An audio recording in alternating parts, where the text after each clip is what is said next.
మనం కొట్టుకుంటే మందికి సందైతుంది అన్నట్టు కాంగ్రెస్ మంత్రులు కీసులాట పెట్టుకొని బీఆర్ఎస్ పార్టీ లీడర్ల నోటికి ఇంకింత పవర్ పెంచినట్టే చేస్తున్నారు.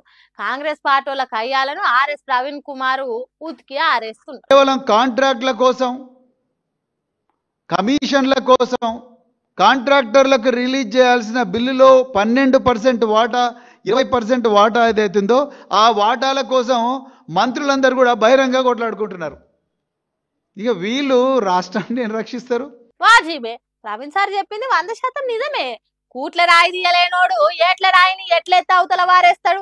వాళ్ళ వాటల విషయంలోనే పోటీలు పెట్టుకొని కొట్టుకునేటోళ్ళు ఇక తెలంగాణను తెల్లగా చేస్తారా? కేసీఆర్ సార్ చేసిన అభివృద్ధిని చెడగొట్టకుంటే అదే మహాభాగ్యం.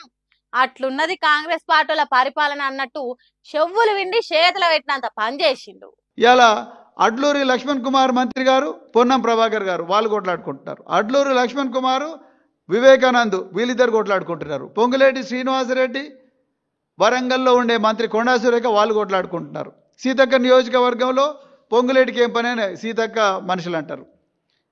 వీళ్ళిద్దరు ఉన్నారా, మరి నేనెందుకు లేనని చెప్పేసి కొండా సురేఖ అంటారు. అంటే ఇదంతా కూడా కమిషన్ల కోసం, మీదంతా కాదు, ఇదంతా రాజ్యం నాది, నేనే మొత్తం తీసుకుంటా అని రేవంత్ రెడ్డి అంటా ఉన్నాడు.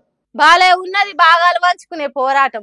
ఆటల పోటీలలో డ్రా తీసి ఫలానా జట్టు ఫలానా టీంతో ఆడాలి, ఏ గ్రూప్ డి గ్రూప్ తో ఆడాలని డ్రా తీసి చెప్పినట్టు కాంగ్రెస్ మంత్రులు కొట్లాటలు ఉన్నాయట. వాళ్ళ మీద వాళ్ళే పోరాటాలు చేసుకునేటోళ్ళు రాష్ట్రాన్ని అభివృద్ధిలా రాటు తేలుస్తారా?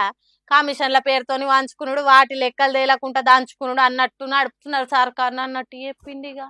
ఈనాడు పేపర్లో ఒక డీసీపీ, తర్వాత ఇంకొక అగ్రనాయకుడు ఈ ముగ్గురు కలిసి పెద్ద ఎత్తున రియల్ ఎస్టేట్ దందా జరుపుతున్నారు. ఈనాడు దినపత్రికలో ఓపెన్గా వచ్చినా కూడా ఇంతవరకు ఆ డీసీపీలను ట్రాన్స్ఫర్ చేయలేదు.